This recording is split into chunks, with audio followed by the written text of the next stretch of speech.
31 may 2026-cı il tarixində Bakı şəhərində keçirilən kommersiya məqsədli idman yarışı gözlənilməz qalmaqalla yarıda qalıb.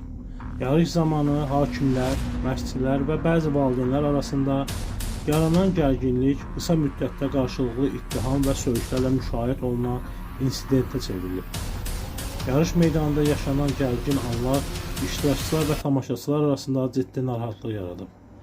Hadisə zamanı fiziki xəsarət alan olmasa da, yaşananlar idman ictimaiyyətində geniş müzakirələrə səbəb olub. Qalmaqallı hadisə ilə bağlı Azərbaycan Güləş Federasiyasının rəsmi mövqeyinin açıqlanacağı gözlənilir. Federasiyanın verəcəyi qərar və açıqlamanın yarışın təşkilinə və gələcək tədbirlərə necə təsir göstərəcəyi diqqət mərkəzindədir.